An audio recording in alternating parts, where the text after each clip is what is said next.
Hello, welcome to another episode of Top Shelf Material. This evening, we're recording in the evening. I've got two gentlemen here. They will introduce themselves. The focus on this show is really to listen to one of the stories, a beautiful story from one of the gents. Grew up in Langa, Cape Town. They traveled the world, moved to Joburg, met some amazing people along the journey, which is going to mention. So this episode is really on celebrating the small wins and the big wins and recognizing the challenges that one faces along the journey and the things that we overcome. And time to time, I will have guests coming through to share their stories, and those are the top shelf stories. We have conversations. It's not scripted. We just having a conversations. We're having a few drinks. Hey. Some cheers, guys. Cheers. Yeah. Yeah. So I hope you're gonna enjoy the show. You can leave your comments in the comment section. So Wonders. Dalias, thanks a lot for having me, man. I feel very, very proud Sure. to be here. To be in front of you. Obviously, your key community. As part of, I think what you have built with top shelf material is really nice. Top shelf stories, whereby you are really allowing like a nice platform for people to come and express themselves, right? And for people to because there's so much that people can learn Sure. from each other, and I feel like top shelf stories actually just gives you that opportunity. So well done, man, for building this platform, and it's nice to be here. Thanks to you Thank too you. for supporting. For sure. It's been a while. I mean, we met through music. Yeah. I bought this record. I think last Bob James. Ooh. Yeah. That is a good one. Yeah, this used to be the backtrack on one of the shows. I love the artwork. It's so... Ooh. Yeah. The artwork is really good. Yeah. And this one is a group from Langa, actually. What? No, I know This band is from Langa. What? Yeah. That is incredible. Yeah. I know Amambono very well. Yeah. It's on close to that place we went the other day. Yes. At the corner. Oh. Yes. So just up the road there. Yeah. 2 blocks away from there. That's where So they tell me a story about that. Like, an your experience music, with that. Like, your enthusiasm Yeah. in music. No, I think like when it comes to Amambono, I know them very well. Like the leader, Uputizu Plachis. Yeah. He's one of the legends. He's one of those. Beautiful. He's one of those guys that have pioneered the music scene, and I think with him and Uputsoli, he recently passed away. He's from Mr. Like, I think they are the first people that actually went like to travel the world. And just immerse themselves in this music culture. Exactly, like they played African music. They played jazz. Yeah. Like, these people traveled the world. Like, they were the first people like in that generation, and this was like during Abo Kaifa Sibenya days. Like during Abo Letambuli. Like, these guys used to play with them. I might be wrong, but I think also no Ringo maybe associated with them. Yeah. Exactly. Yeah. Like they used to play Incredible for music. Ringo, Brenda Fassi, so incredible rest in music. peace. Yeah. This is Brenda. Place her home is not far from. You say within like it's a block away. From Langa. Yeah. It's actually right behind. That is Actually, It's right behind. Yes. Brenda Fassi's home, like for Yeah. those who don't Are know, you serious? like Yeah. it's right behind Yes. Utizu. Fun facts that you didn't know. This is Brenda. Beautiful.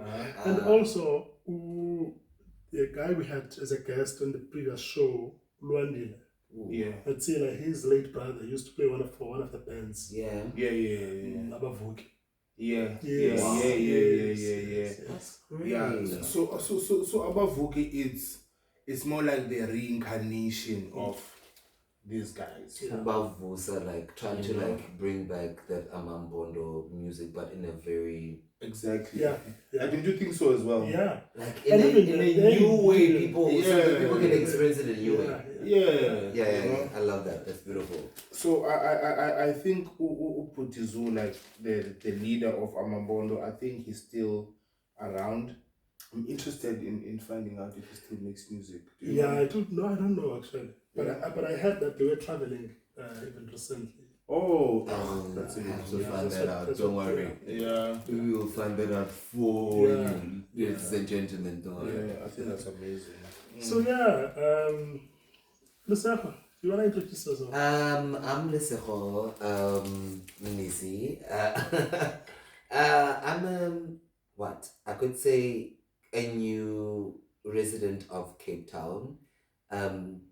Like happened to get here because my family is here, my chosen family, my best friend who is currently indisposed with work at all times because he's always just trying to save these people all the time. So we love him for that. But anyway, I happened to find myself here and When did you come to Cape Town? I came here last year, funny enough. It's a beautiful journey that I enjoyed. It was like an eat, love, pray moment. I was turning 40. Are you on the rise or on the decline? No, it's a euphoric ride into. I just turned 41 just now on Monday, so thank you very much. Shalom. Happy belated. Shalom. And then it was Leander's. Actually, on the other. No, this was Leander's one. Mine was on the other one on Tuesday. So I was the other one. So I was the 5th. So I was like, I need your month and the August month. So it's been beautiful. So 41 and then now ushering my best friend into 40 was great. And I'm coming here and experiencing the place that made me heal a lot of my jaw, my scars, bro. It healed my scars. It was really an eat, love, pray moment for me, and I thought I was never going to feel it like in another place, but it was beautiful to feel it in South Africa. And I had to come to the beautiful Western Cape and everywhere that it did have. It's not just like every space, but like everywhere, including the Eastern Cape, the Karoo, and the Stag, even driving through it at some point. Beautiful. Thanks, my friend. So Mawande, I don't know, when did we meet? I think like it's been like so long because I remember. Was it True Mfundo? Yeah. Mfundo, yes, True Shout out to Mfundo. Mfundo. Yeah. Wherever you are, Mfundo. So it was, what year was it? I think that time we used to like throw events in town. And I think I was hosting gigs kwa Cool. Yeah. Also around the same time, which is a place in Langa. Yes, I used to be there. That was a long time ago. Yeah. And you guys used to show up also at my place. Yeah. You know Wembley lives Kwalaga. Yes. The flats. Yeah. Okay, so that's where I stayed. That's where I grew up. So that's where it started. Yeah, I grew up there at the hostels. That must have been beautiful. Very like small. And let me tell you this, it's always humble beginnings. Yeah. I promise you. And they bring you somewhere else different. You know? And you know, coming from that kind of background where you grow up and you're so constricted in terms of the physical space. Yeah. But your mind wants to blow this. I know, right? Yeah. Then you sort of feel like it's a small space physically. Of course. I'm not here. Yes. And I would have conversations with people and be like, you don't sound like you grew up right here. Like, this is... Is that where you grew up? Yeah, because I went to a Sablela. Okay, which is just around Just the yeah, corner. around the corner. Amazing. That was 94. Okay. So When I actually moved. emancipation and freedom came Yeah. to So, Mythic. but it's a story for another day Yeah. how I got there. But I moved to Cape Town in '94. Mm. But I was coming to Cape Town now and then. My home is in Eastern Cape, Tondani. Yes. I'm a village boy. I love that. So I lived there until I was like, what, 9? Yes. 8, 9, because I started schooling here when I was 9, of which most kids started 6, right? But my mom would travel with me up and down because she lived in Eastern Cape at home, and my dad worked here in Cape Town, in the city, at the dock. So she would come here, and then I would have to drop school in those seasons because we had to travel, and there was no one else to take care of me. So then that delayed until then I started. Then I moved full time. Then I had friends whom I grew up with, old Tando, Zizi. He's always been around. He grew up here. Yes. And then we just got reconnected, and I'm like, now I'm here full time. Yes. So then my journey started. Yes. So most of my childhood, I was here in Walang. So then I've always been passionate about music. And that's how we met. Music, deep house. That's when I started collecting CDs, those days, CD, 79 rand, music, and spend hours and hours listening. See, I got Takeni, Wadi. So, Takeni, music. This other guy who used to play saxophone. Yes. I know him. This other guy who used to stay at the flats. He used to play. Do you guys still remember their name? You don't know which flat?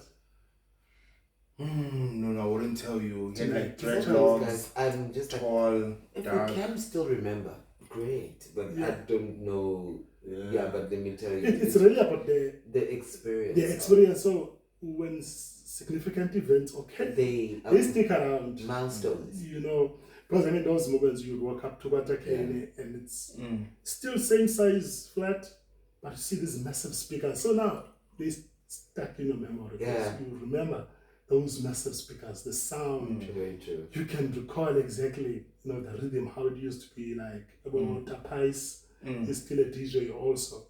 But so we met through music, and I was doing gigs. Yeah. Then I went to town, and I did more gigs in town. Yeah. So when did you realize that? Yeah, now it's actually. So I actually started as a rapper. Yeah. Tell us about that time. With King Sosa. King Sosa. It was a rap group. Actually, we thought we were the Wu-Tang Clan. There was a lot of us, I remember the Wu-Tang Clan. Remember the Wu-Tang? Oh my gosh, yeah. Oh, Daddy Bastard. Oh yeah, come on, bro. What's his name? It's not been Method Man. Method Man. Yeah. That's the one. So started with the rapping, but then I soon realized that I'm actually not really good at it. And then obviously the guys that I was used to, the guys that I used to hang around with, they were so into the deep hip hop, Helter Skelter, Immortal Techniques, oh my gosh, those grimy, it's like Wu-Tang, I like Jay-Z. And Jay-Z was like a soft nigga.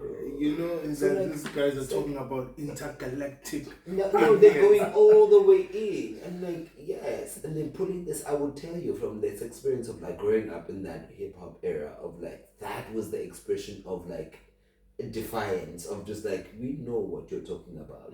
This mind control, you're trying to control us through this music. So, and also we are trying to rebel what you're trying to give to us. So it was a system of rebelling, and people didn't understand that hip hop was always been a tool of resistance. So I love that you were experiencing it in different ways.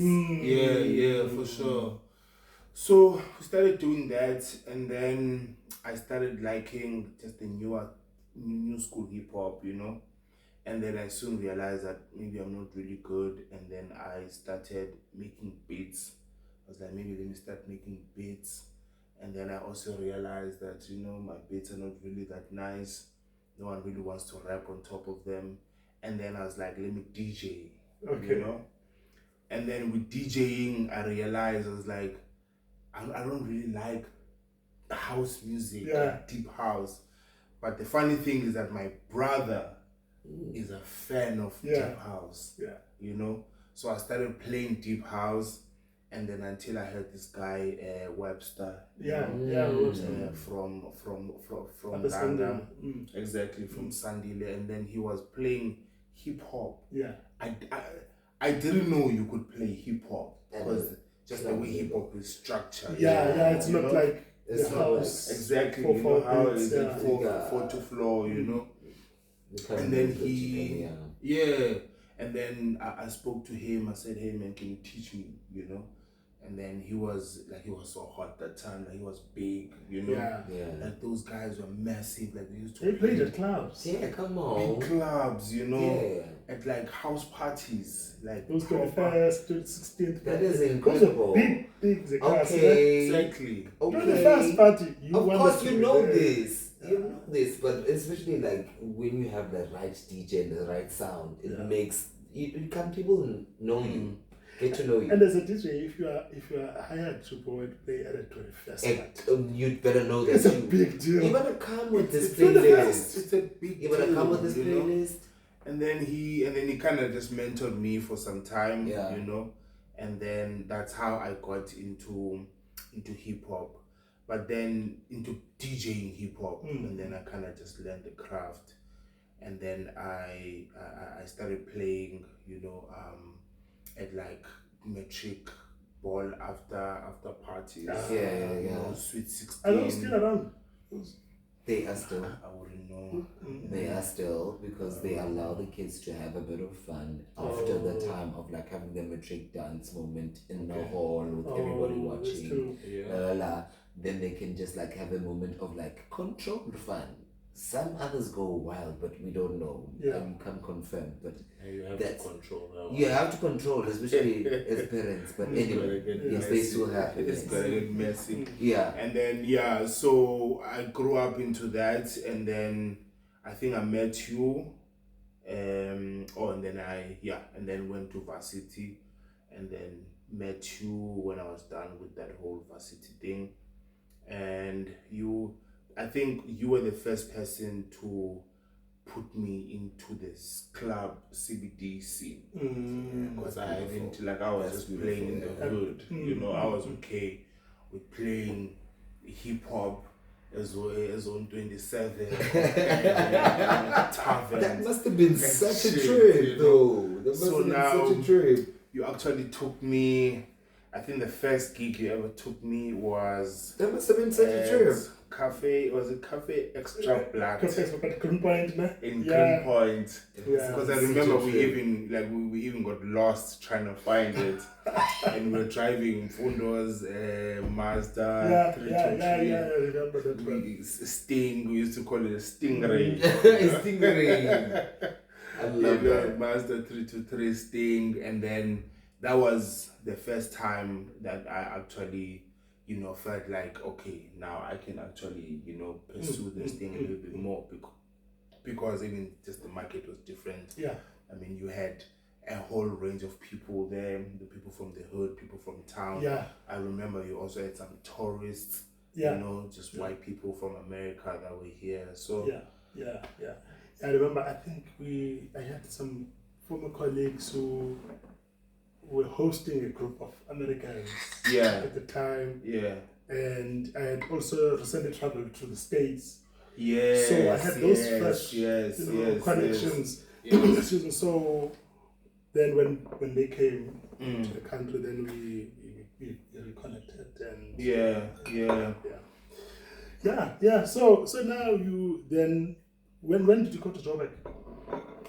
So actually Joburg, the thing about Joburg, it actually happened very late, you know, because, and then obviously after being a DJ, I kind of got bored of doing that because of how the scene is shaped in Cape Town. Okay. You know, and then that time I felt like, with no disrespect, but I felt like there were people that were closing doors, you know. I think now they are called gatekeepers. Yeah. Right. Yeah, there. And then I thought about, okay, cool. Instead of me, you know, waiting for gigs, let me organize my own events. You know, And you it always go works. right. I mean, you did it, right? Yeah. So, that was also like a stress because now you're going into a new I can imagine. new field. Yeah. You don't know what's happening, and then I started doing events. I was successful in doing events because I liked the whole curating of the entire thing, and that's when I enjoyed it. I enjoyed the business side. That was the first time I really enjoyed being in the music industry because now I was exposed to the business side of things. I remember the first time we threw our event, our first ever event. We went to find sponsorship, and we didn't even know. Can you swear here? No, just keep it nice. Yeah. Okay, we don't even know how to, you know, where to go to get sponsorship. And then, you know, we went to this other lady. I swear that lady from Distel, we told her every single thing. Are you serious? I think the only thing we were left to say was Beyonce is coming. So we the convincing of the story needed to be convincing. Bunch of them. We told her everything under the sun except for Beyonce's landing in this country. You know? And then Akshem, she helped us with some money. She helped us with like 15,000 rands, I remember. And that was even the first time I got 50,000 rands in my account. That's you beautiful. know? And then we did, but we were still short, you know. But we did the event, you know. People didn't pitch up, you know, but there were a lot of learnings, you know. Along the way. And then did the second one. I worked with my brother, you know, we did his one, deep set. Yeah. That was successful. Are they still hitting? No, he also just let it go, you know. Obviously, it's because sometimes you like overgrow these things, you know. So, because I remember so we did the mistakes for the first gig, and then when he did his one, we're like, okay, let's tell you about all the things we did wrong. Okay. So that you don't do them. Right? I get you. And then we're like, this is where we went wrong. How do we fix this? Okay, cool, let's do this. This is where we did wrong. And then it came to finding an artist, you know? And then we were like, who are we gonna find, you know? That's relatively okay. And then relatable and affordable, and then Da Capo's name came up, you know, to say, hey, actually, this guy is hot in this. I didn't know him at first. I'm not gonna lie. Incredible. You know, because we're coming from the deep house also. Amazing. He's coming from the deep house. Yeah. Oh, he's incredible. I'm sure you guys know him. Yeah. Oh, he's incredible. Yeah, I know him. Yeah. I think he's just incredible. Yeah. He's a brilliant musician, and I think for me, just experiencing his music in front of my eyes with like the other people that he inhabits the space with. I think in Bram there was an experience that I had where Msaki was there, and it was Sanel musician. It was just like a beautiful interchange of just like music happening at the time. Right. It says like in fashion and music and culture, and you know, it's a beautiful thing. So he was award-winning. He's incredible. Yeah. So thank you. So at this time I was not sure, and this was like in 2017, right? I was not sure. I'm like who's this kid, you know? And everyone was like, bro, he's next. He's the next big thing. Like, he is fire. I'm like, guys, if it fails, it's on you. You know? Yeah. If it doesn't work out, it's on you. You know? The minute they dropped the poster with him, and then the tickets were sold out, you know, and then I was like, okay, cool. So we fixed all those things, and that's where I also met him, you know, through that, and that's how I actually got convinced to think of moving to Johannesburg. I see. You know, with that connection. with that connection, meeting him, you know, we became friends, and he was like, "Yo, bro, I'm also not from Joburg. I'm from Polokwane." Yeah. Yes, he is. Yes. Yeah.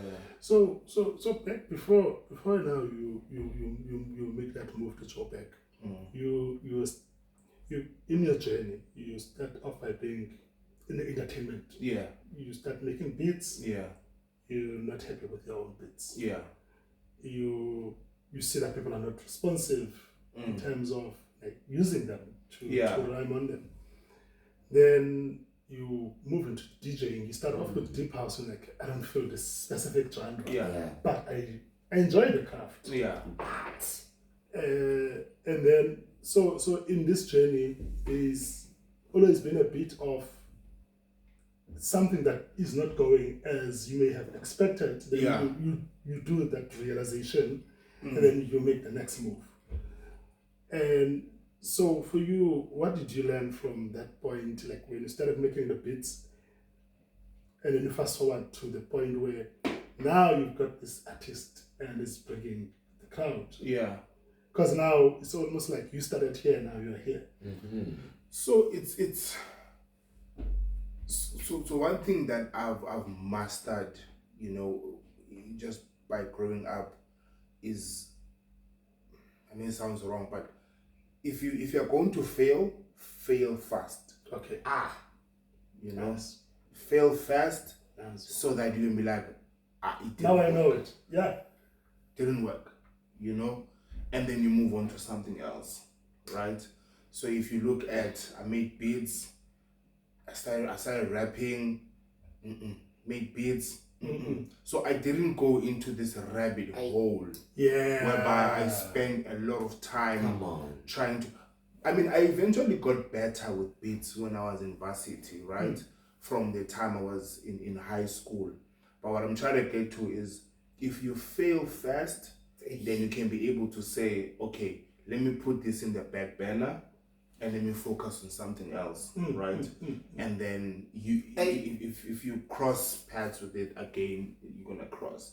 So now even with the event, we did our own event and then we failed. And then we were like, oh, okay, cool, we failed.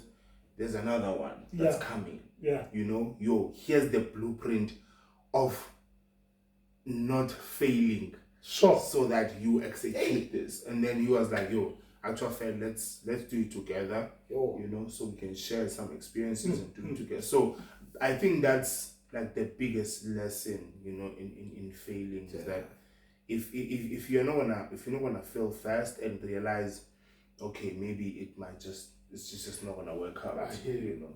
How does failure feel like? Now it doesn't hurt as bad as before.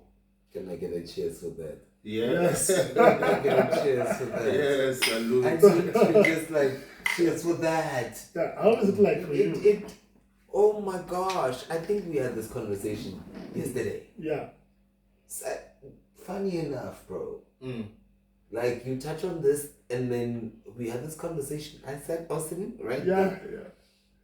Sorry, I'm the 420 brother. Don't worry. For me, it's like when you are used to disappointment and the bare minimum of the experience, of the human experience of being constantly disappointed by circumstances, about human beings, about life, about where you grew up, where your demographical circumstances, your geographical everything that has gone wrong with you in your life, hurt, breakups, divorce, the crippling things, depression, the things that have happened to your life. If you haven't experienced them, then you don't know how to be human. So, and the human experience is the breaking of yourself, than the rebuilding of yourself. Sure. Then again, so for me, that has been my experience. So the breaking and then rebuilding. The rebuilding has self- been my experience, friend. Actualization, yeah. Actualization, I think that's what's been my saving grace, is realizing my space in time when God is preparing me for something that I know that He closes doors sometimes that you think you are ready for. You know, interestingly, about the closing doors and the gatekeeping you mentioned earlier, I had a chat this morning with a friend, a very long call, Elvis. We had Oh my seen each other gosh. in a long time. So we're talking about like in the workspace, you know, and also just in life in general. And I made a point to him that, you know, sometimes when you are interacting with people and you have the best interest of them, sometimes you fight battles for them and they're not even aware. You, just like other people will keep the gates closed for you and for others, but some people are fighting for you and you're not even aware. Exactly. People are sacrificing for you, In the not even corner, aware. and they're just like, And they don't want you to know. no. You didn't ask them to, but you are doing it because you have them best interest. You know, you know, I'm gonna do this, but I'm not gonna tell you. And you just see your life just moving, and you don't even have no idea. But it's because That is a they've beautiful, sacrificed for that's you. a beautiful thing. You know, and these are humans and who are also having their own challenges, but they put other people to first. And it's like, so pain, so failure is painful. Yeah. At the time, you're experiencing it at least the first time, and then as time goes, you kind of you become build a that little bit. resistance. Exactly. I love how they impact that in Yeah. different ways of how different it may seem to all of us, but that was so pivotal how you said it. It just hit me somewhere, like really, of like, you know what? Yeah, that is, when it's you not as painful. have the threshold Yeah. for understanding Yes. pain and trauma. Yeah. So it's all about tolerance. So the more you go through these experiences, the more you build tolerance. Right?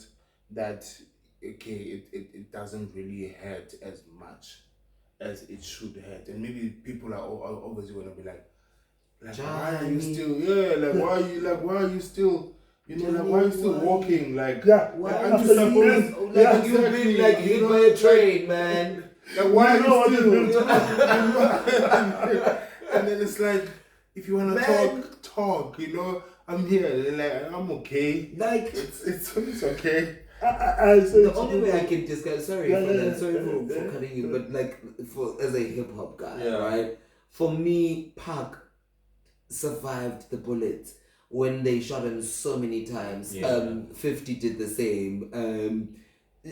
Notorious the first time, and then they both went, but 50 stayed alive and enough to tell the tale that the others couldn't. Snoop, Dre, all the other ones. Let me tell you, when you can be able to survive life and still make your life a life, that is the big achievement. And more than anything else, it is horrible when you choose to use your life being great to other elements. Don't use it that way. That's what I'm saying, right? What you're given, use it in the right way, bro. Bring the other ones around you, cut with you. Yeah. So at Varsity, what did you focus on? Just music. You're not part of that group that went to Cape Audio. Yeah, so they gave me Cape Audio. So I went to this other one in Pretoria. And then I finished that diploma, and then Cape Audio, there was a competition that I entered for, like a beat making competition. Everybody wanted to be part of Cape Audio. So I won that, and they gave me like a scholarship for like a music production diploma, like a 1 year, and I'm very happy that I did enter, because that's when now I learned the music business. Sure. How was that? Because now it's like there's so many terminologies that are here, like royalties, the important mechanical sales. that you need to know. You know, like percentage splits, Mm. you know. The important things that you need to know. So within that course itself, I was not really focused on the music because it was a music production course. I can make beats. I want to be part of this program, right? But what was amazing for me was the business side. Unlocking the other. Exactly. So now that's how I actually got interested in the music business. All right. And then obviously afterwards, DJ met you, did that. And then now I fell back to the music business, you know, to like, okay, cool. And then I started doing my events. And then when I moved to Johannesburg, I moved to focus on the music business. Because that is your core love. Exactly. And I think that's what you saw and you found when you walked into that space. Exactly. Other people would gravitate towards like the engineering and just making sure you tighten up the beats and you're like the best musician that you could be. But the business of, I would tell you, coming from a fashion background, it's a different spectrum. Yes. But it's the same spectrum because you know what? The engine that makes what you guys do in the bag is so important and pivotal. I promise you, it makes everything so much more easier so that you can be able to walk through a door and be able not to like have to ask for the respect, but you already have it because people have already laid the foundation that, oh, the person who's coming here actually has a very nice thing to say to you, or they are trying to give you a nice product. Can you just give them a bit of your time? And also they respect it. The couple is respected. And so thus you have that kind of respect now yourself. Because you flow in that same space of like you're also making the decisions with this boy. So it's great. I love the fact that you know, it starts from there. Yeah.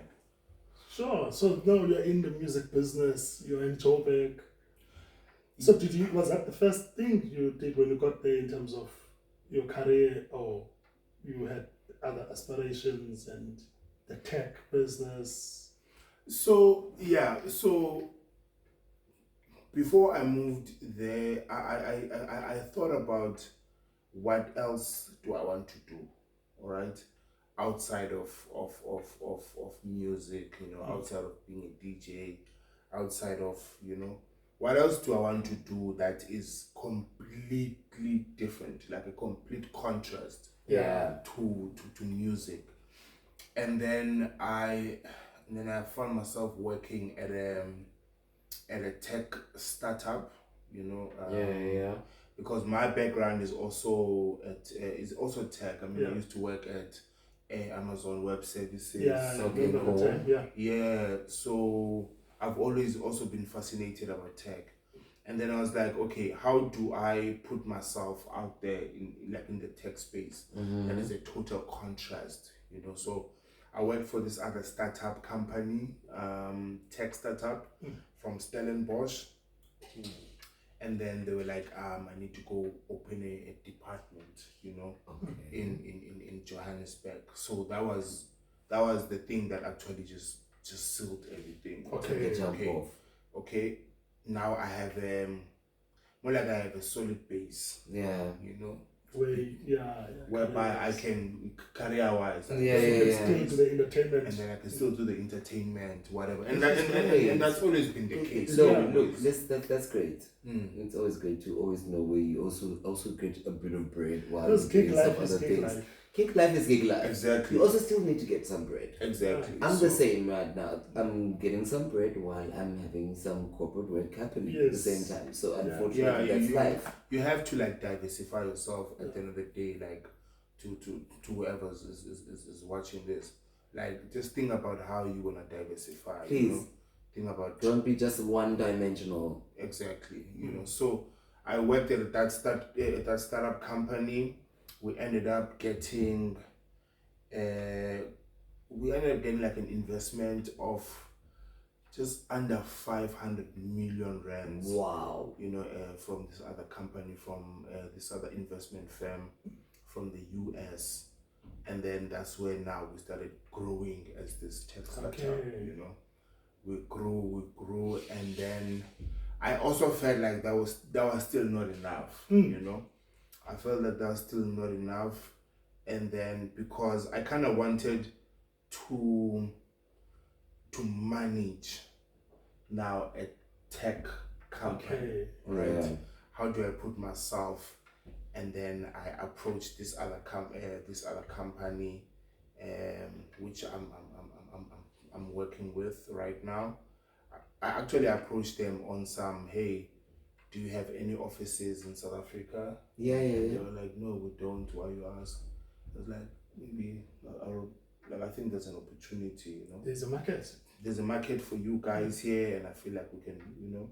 What can does strike the a company deal. do? They're in research, Okay. so so they provide a software for quantitative and qualitative research. You know, so I approached them, and then I started working with them, started formulating in terms of, okay, what does actually creating a company here?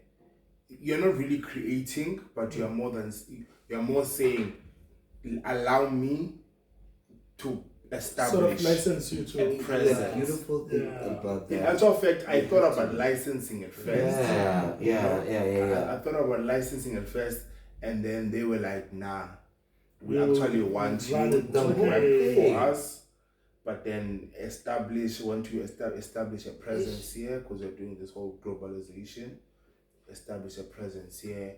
And then that was just amazing, because now it's also not my money, so you're also using someone else's capital to start a business, essentially. And then you are also getting like the support, you know, for you to also succeed. So that's how I diversified myself, you know. So I'm between tech and music, which is beautiful. you know? And then I think that's actually the right way to go about it. Yeah. Do you think so as well? I'm in the same situation. Yeah, because I know you used to Is it the same situation? to develop, to write codes. So he's in tech, and he's also diversified into top shelf and other things. Yeah, so you know, I've always, tech has been my thing the whole time as the career. Yes. And then I've always dabbed into, you know, entertainment. Yeah. So it's nice. It's nice to have, you know, that thing, that passionate project that you can do. Keeps you alive. It really does.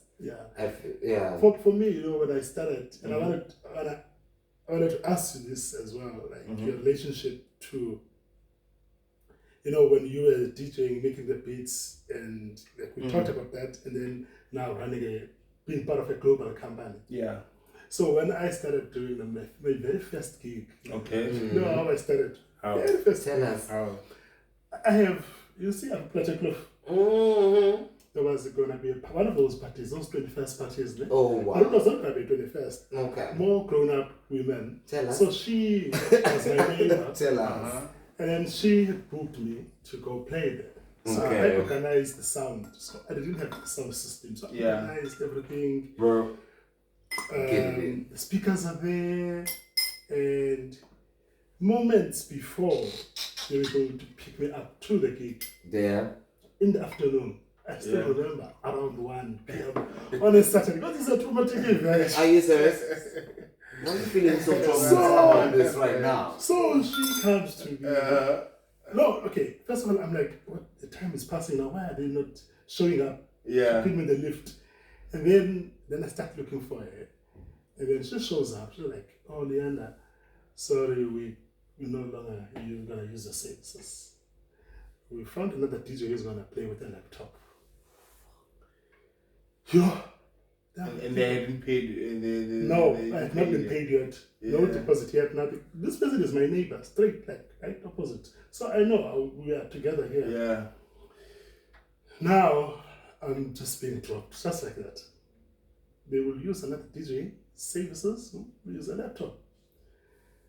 Now I'm thinking about the preparation, the mental preparation leading up to this gig. It's one of those gigs I'm like, now it's my chance to go. Yeah, And it's gonna be in this place, fancy. I'm gonna be playing for grown-ups, and I prepared everything. Now they drop me. So I said, okay, I will show them. And I'll prove it to them. And I'll prove it to myself. I'm worth it. I'll do it. Oh so my gosh. Then I went to Kailicha. There was a gig. A friend invited serious? me to this tavern. We played there. And then I made connections there, and I met there at that party Grigore, a black hole. The one black hole. Dum, dum, dum, dum, dum, dum, dum, dum, Yeah. dum, dum.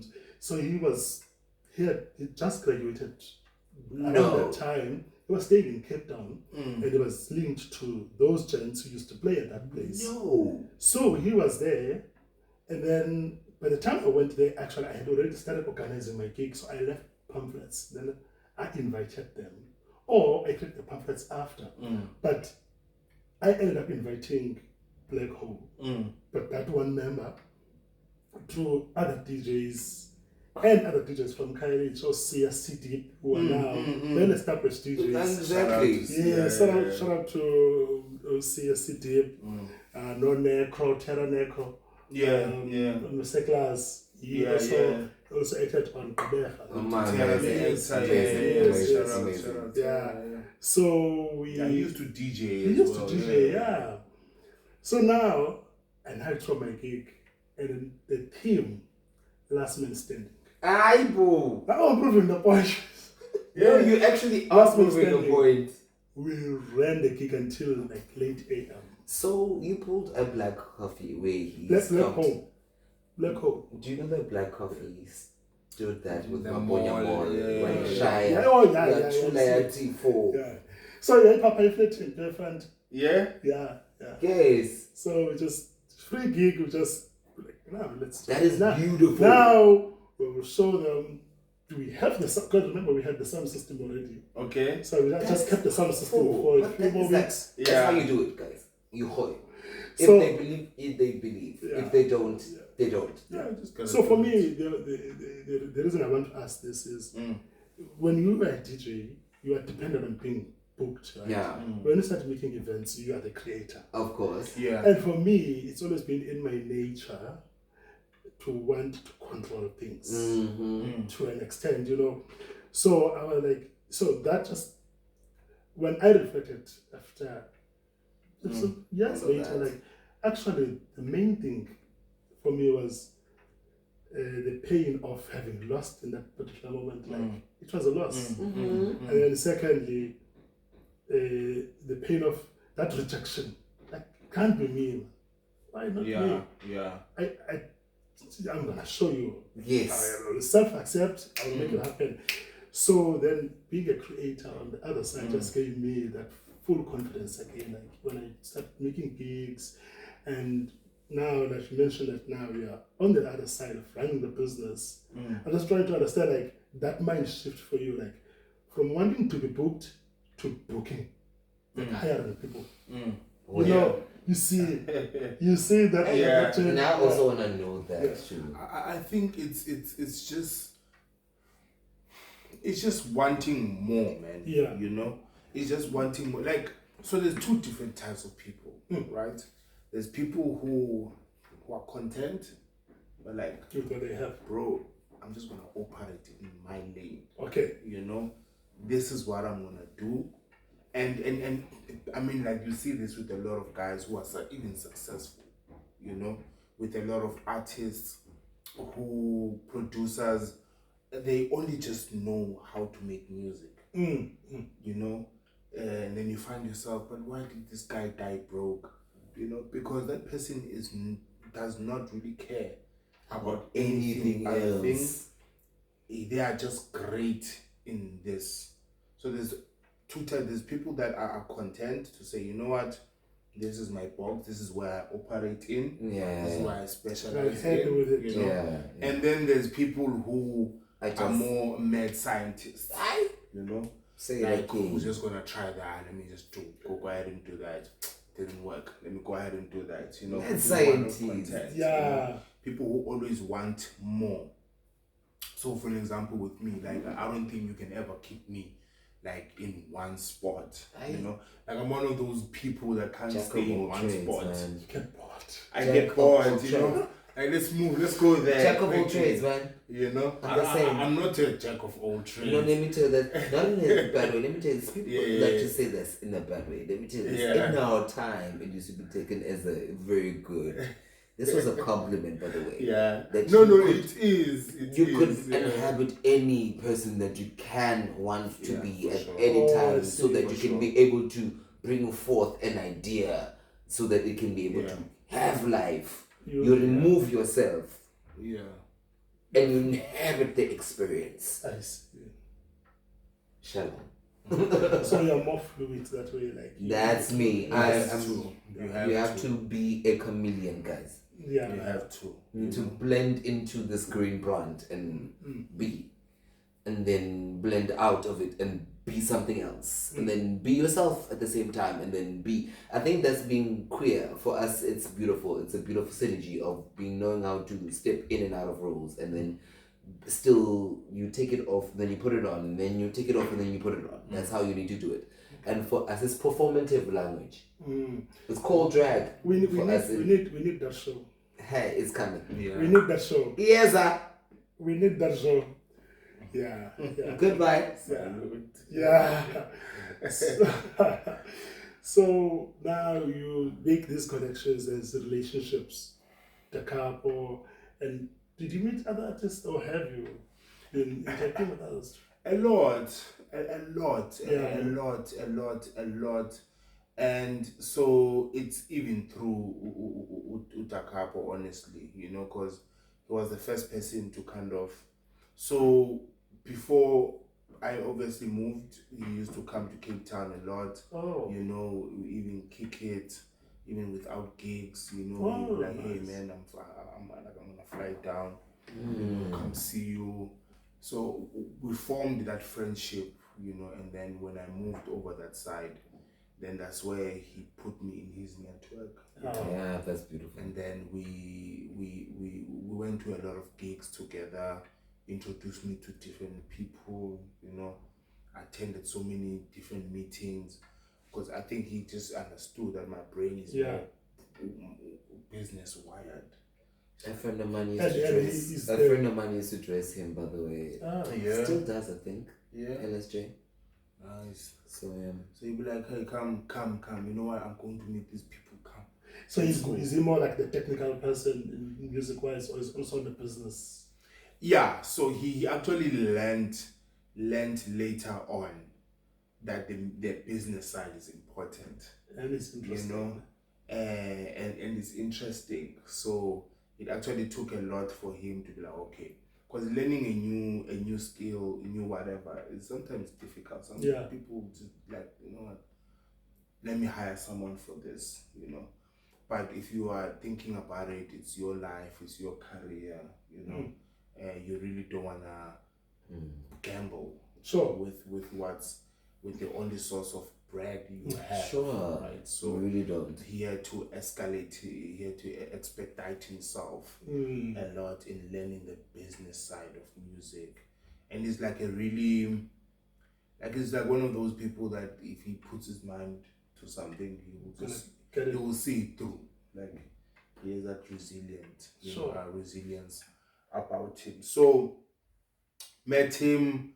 We obviously worked with a lot of people. Now I actually understood the dynamics of contracts between artists, clearing samples, you know, because sometimes it's samples, you know, then we have to go through the whole roller coaster of not having a sample I cleared. get you. It's Now the song cannot come out, so much and the admin. song is fire, Eish. you Yeah. know. And maybe they clear it, but they wanna take an arm and a leg for the song. Sure. I mean, all The those things, legality, everything. and they're important, you know. They all And a lot of important. artists suffer from these issues. Like Yeah. later in their careers, It like you really mentioned has. earlier, you hear that an artist died broke. Like, Yeah. but I know you used to make hits, Yeah. but you don't know what was put on the dotted line. At some point, I used to work for a company called Summer, and it was so painful seeing when Oh, the music. South African music rights organization. So it's like literally such a beautiful thing to go and find out as an artist if you and also register with Summer people. And also all the organizations that are really important so they can be able to get your royalties. People, your royalties are out in the world and you don't even know. Shut up. And it's that whole thing of just like fighting with the people after the fact of like, this is my worth. And then you already knew your worth. So you need to just do the right thing. Do the right thing. Learn the language. That's why I love the fact that you went into the behind the scenes of this music industry. And it's a lot, and it's very twisted. It's very dark. It's like, a dark industry. People are gonna, romanticize it. It's very dark. It's very, very fake. Controlling. Very controlling. It's so there are those nuances that I suppose any industry has them, right? Yes, they do. But this one is a very much more. That's why a lot of musicians, I think and artists, I think you've seen the trajectory of all of them going through this. Shame spiral, I think it's called. Yeah. Sure. It's a dog eat dog world. It is. It's and especially, I mean, we hear things about. Well, I hear things about Joburg. I've really lived in Joburg. People playing big, and they say what do you call play like you make big impact, and then you play hard, that kind of thing. And have you been caught in that stream of wanting to be with that guy who's doing things that everybody else is doing? So yeah, I mean, Joburg really is a fake it till you make it, place. You find you know this, like you find a lot of characters that are playing, or a lot of people that are playing certain characters, right?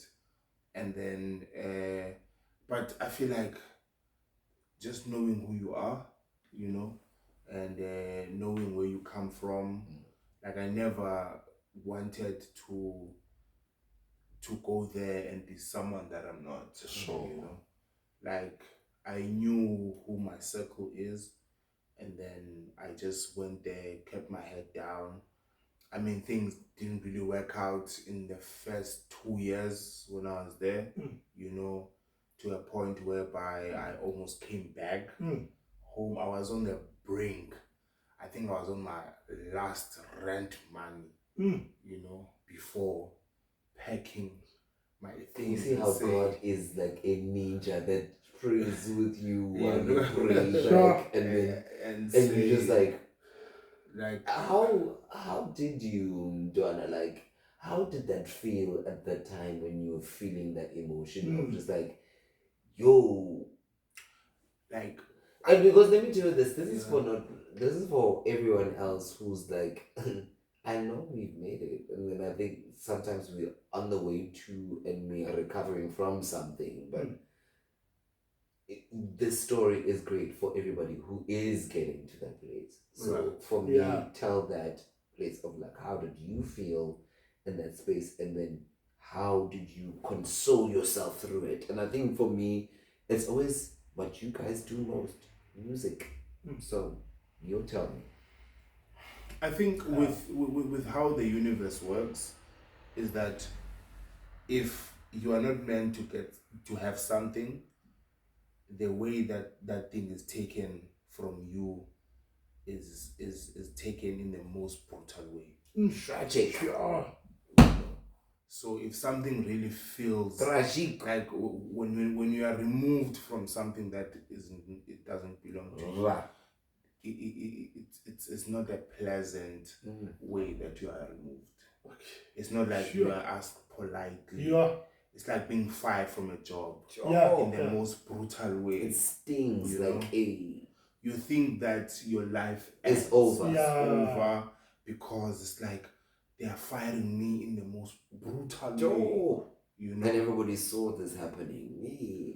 And You then, replay the scenes. Yeah, for me. but it's only because you are being prepared. You're not meant For to be something. there. You are not meant to be there in the first place. They are removing you. Because if you are meant to be You there, won't be there. you wouldn't be In this Really, situation. Exactly. And then the brutal way they are doing this is a You know? reminder of the brutal way that you need to go through life to be able to learn lessons. And I think that you need to understand, guys, that lessons don't come in an easy pattern form. You know, so If they did, we would all have the formula. And let me tell you this, that's the reason why the brain has reseeded every other scientist. And it has been the biggest anomaly. So allow it its process and allow it its time and grace to learn its lessons as it learns it at its time. it's crazy, man. It's acceptance Of that. Yeah. that you cannot change what is around you right now. It's really, it really And comes the down difference to conditions. know, and the reasoning to know the difference thereof. Uguti, okay, I can't do anything about this today. Let me pack it up for Sure. today. Yeah. Let me pack it up for today. Try Maybe again I'll try again tomorrow. Try again Nazo, tomorrow. yeah. That's it. Yeah. That's my Angelou and her wisdom telling us the world. And I think that's been it's the going back into the scriptures of the things that I've learned in my reading. Ian Levenzant, I read. My Angelou, I read. All of the Black authors, I read. It is a pivotal thing to go into self and realize that what you cannot change around you will still be there tomorrow. You need to save yourself and put the mask on yourself. They say it in a flight. Mothers, put the mask on yourself. And then save the children later. It is a true reflection of life itself. Sure. Brutal, no? It's brutal. So, Sure. like during that So you're on your own. you are. No one is coming to save you. You are. Now just imagine, bro. Mothers, put the mask on yourself so that you can later save your child. Yeah. Do you think it's necessary to Because get those marks? You know why, friend, as a 41-year-old, before I move into the younger generation and you moving into this space, I think this is going to be the beautiful combination of you also getting that realization. Is in the Leo month for everybody. You need to understand this. It is a ebb and flow. The Taoists call it the rebirth and the death of self. So you die so that you can rebirth a new human being. So I died so I can be able to rebirth a new human being at 40 and in my 40s and my 41. Is it like by 10 years coming? Every 10 years coming in your life is a rebirth and a rediscovery of your new self. So let that be the true reflection of who you are as a human being. Don't let any experience pass you by. Even the painful things need to happen to you so that you can rebuild yourself again, so that you can be able to be the better version of you, what the human experience you were before. That's how you become better. Sure. No, that's profound. yeah, very much. This life thing is not easy. It's not simple. No. The patterns, it's not easy to do pattern recognition because some experiences are not going to repeat themselves. No. Soon enough, No. you'll be knocked, and for a very long time you don't get the same knock, Mm-hmm. and then it comes again, and it But how did you deal with that? In my current situation, I was just whatever you in can life. whatever. Yeah, I think 10 years ago I was a completely different person. Mm-hmm. 20 years ago I was a completely different person. So, like you were saying, those ebb and flow. yes. So seasons. for me, I've now gotten to a point where when people ask me or tell me that I am strong on a specific after a specific event, I always ask myself, what feels strong? I don't even feel strong. Because what I do that works for me is I surrender. Aye. I just surrender because then if I don't define myself by the experience, then I assume formless, like I no put. Let the experience pass through, like a river flow, like water flowing Oh down the my river. gosh, that is so profound. So that way for me, not holding on to experiences is what has given me the freedom and that liberation. Is that clinging to experiences for me that in the past was always bringing the suffering. So just letting them, let it flow. And then that way for me is like today is not yesterday. So what happened yesterday. Right now is right now. So I give life a chance. Is that the same mentality you went with even with your current situation now? I give life a chance. Yeah. So every day I take it as a brand new day. Like it's got its own opportunities, it's got its own challenges, and I'm just gonna take them as they come. What happened yesterday is now a lesson today. That's We because live to fight another day. I have another day. I salute, bro. Come on, I'm gonna say that. Come on, Yeah. empty glass here, but let me tell you, yes, let me tell you. Then what can you do? What can you do? Like you put it, you don't have control over these events. There are conditions in life, right? They are just meant to make you a stronger human being. And these conditions, things happen as a result of conditions. Things happen because there are conditions in place.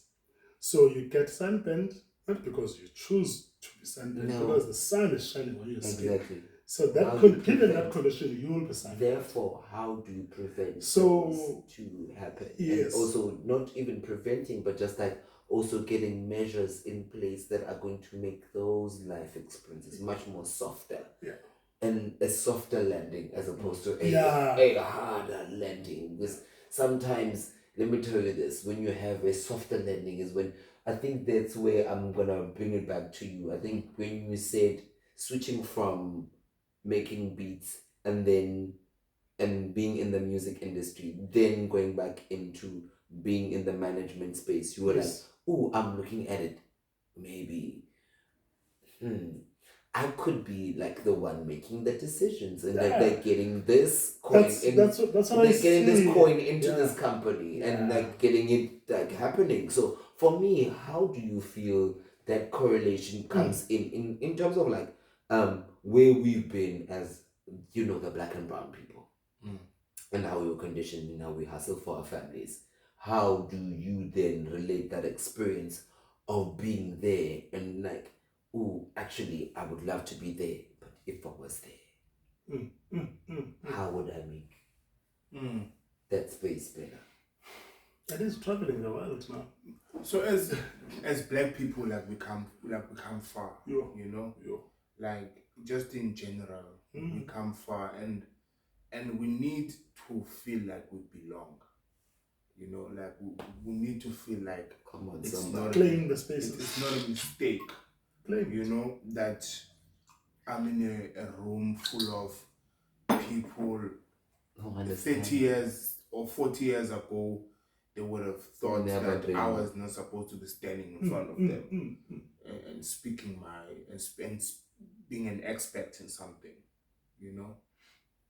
This other time I went to a conference and someone said something very disturbing, but then it just goes to show where we come from, and we will still need to go as a black person. Like this person was saying, the first time he saw a black pilot going inside the cockpit, his mind was like, I just hope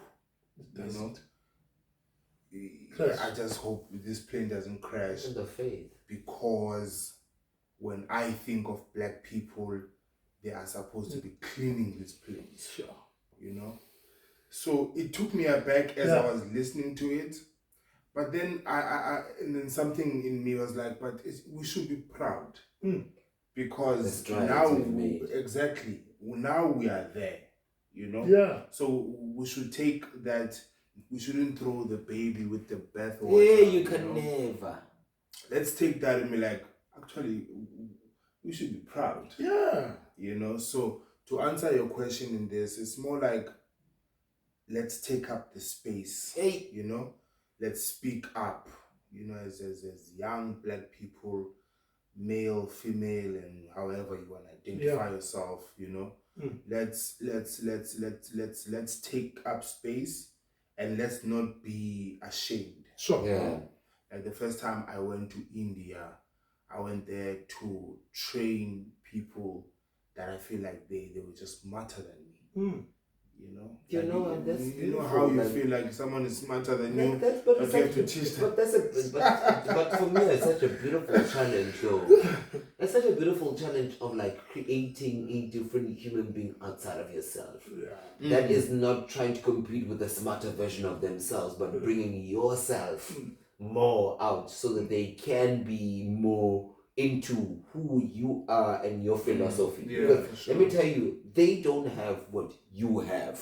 Guys, that's the thing that I've learned about life. What other people have, we don't have. And we have in like droves. We like are born with it. So this is what the world is looking for right now. So the flag flying so high right now. So let's keep it going. Anyway, friend, let me tell you, you are the representation of like the young boy's dream in the village.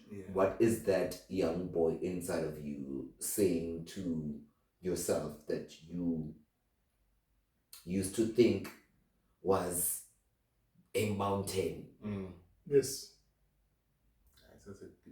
That's a good question. Yeah. Yes. And the reason why it is a good question is because I have footage of myself when I was a young boy. Like when I was really, really young, like 13, 14, even like from 9, I had this camcorder, that my grandmother gave to me. Yeah. And I used to like take videos of myself. Like I have like tapes. And then I watched them this one time, and I looked at them and was like, does this boy, did this boy even know? Like, did he even know? This was the future. I remember this one was like, I will never fail. And this is me saying, I will never fail. I'm a good boy. Can you hear how the affirmations are so good? And this one from 2009, where I was 18, and talks about the only way to succeed is by chasing your dream. Maybe you don't know. Send you that. But I'm just trying to say, like, it's that mentality. So to answer your question, that young boy, if he's not proud, then I just don't know. We're proud for you. Yeah. Then I just don't know. No, we're proud for you. And there's probably a young boy out there that's looking out there, watching the show, and who relates to you have to. From Ekasi, from the village, from anywhere, any setting, any place in the world, who's facing challenges. And for me, I always say the problems abantwana should be homework. Oh yeah. Children should just think about survival. No. Where should they? I think It's I think as parents we all know. Even if as parents, even the people that you manage are parents. You're also a parent. You don't know. Chosen family is the same. Yes. Yeah. Yes. Yeah. So to wrap it up. That was a beautiful question. Yeah. And I think so you can say whatever you wanna say as closing remarks. Yeah. I say subscribe to Top Shelf.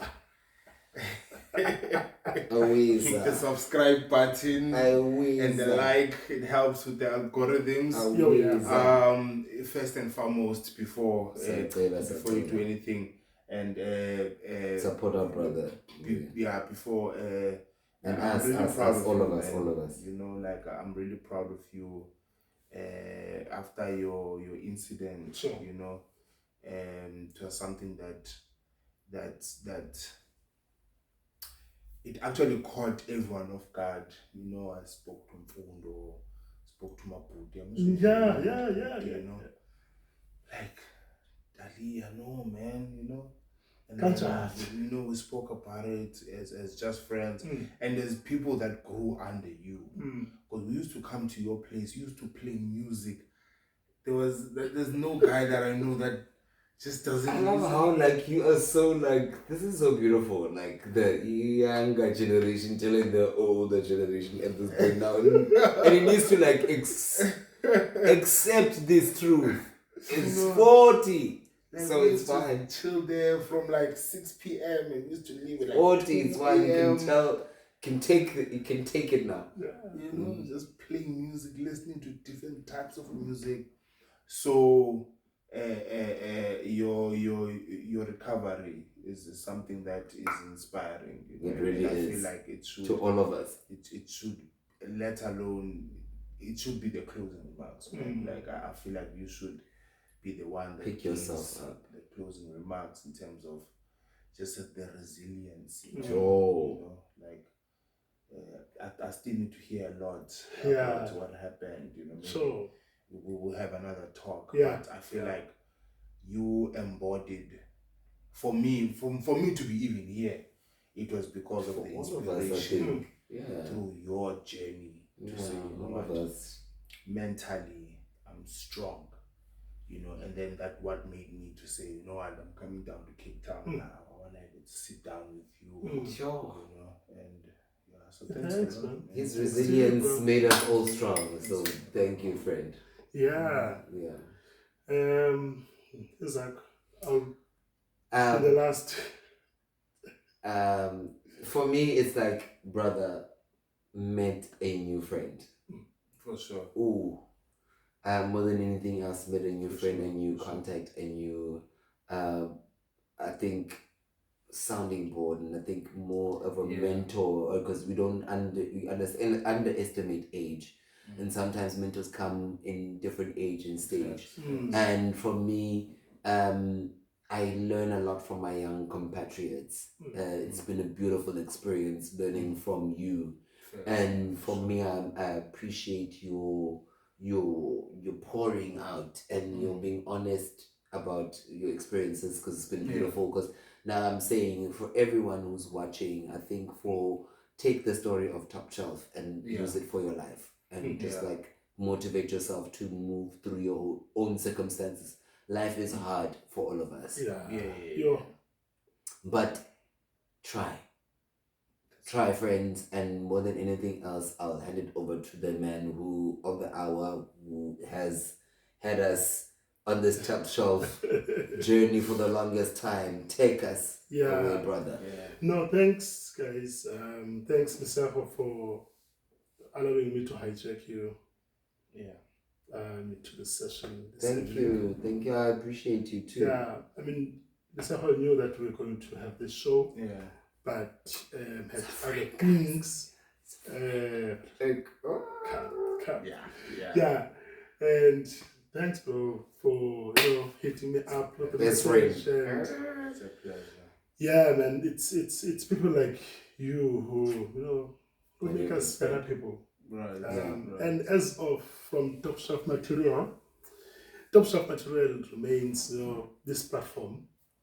I think from those days you talked about when we used to listen to music from 6 until 2 a.m. just listen. That is a beautiful time. We didn't even drink. We just Do you know listened. that is it's easy, right? You know, I can remember say something to you? That is a beautiful time spent. It's just So music is therapy. So for me, it's really been about company, conversations, and people who believe in what you believe. they will come and Yeah. support you. So, and if you're in the same frequency, I read something the other day about how the brain works when you are looking at a person and you just feel good about them, like if you just feel at home. Feelings They haven't of said much. feelings of joy. They call them mirror neurons. Oh, they in your are. brain. Ooh. So these When you mirror neurons these, in your brain, you get this mirror. Your mom. And in life, we walk through this life, and now and then we will cross paths with these people who are mirrors. So Top Shelf for me is really that platform where maybe you'll find someone who's a mirror for you. Right. And if you feel comfortable coming to wanting to share a story, reach out. It's not even about the events. It's about how we relate to the events. Yes. That's really important, because it could be any event in life. Yeah. But your relationship to any event is the only constant, because that's change, like how you relate to every event. That's beautiful. And for me, that's how that's it. Cool, friend. Yeah. So what's next for you now? So in terms of Top Shelf, anything? I'm gonna record a show with Lisako. Oh yeah. We're gonna be talking about all things queer affairs, fashion. Yes. Yeah. We're moving into other Top Shelf. Yes. Yeah. Unpack the queer life, tradition. All of that. Yeah. Nice. But also fashion and hair. Sometimes he introduces himself to Bubbles as uncle, sometimes as a gunkle. So I want to hear, what's happening about that. And then we have another show coming up. Yeah, we have another show. Another show with another contact that I made. This guy is a very interesting guy. He's a sangoma, so he's a healer. And he's very invested in psychology, and he's also got a radio show as well. And then there's another couple that we're gonna record. It's a lesbian couple, recently married, from PE. Yes. So we're gonna record them quite soon as well. Yes. Interracial love. Yeah. So we're gonna be talking about love, those dynamics and different races also. Can't wait for that. Yeah. But other than that, I'm just hoping that people engage, leave your comments, let us know what you think. Press that button, subscribe, share with your friends. Be kind, we love you. Yeah. Until next time.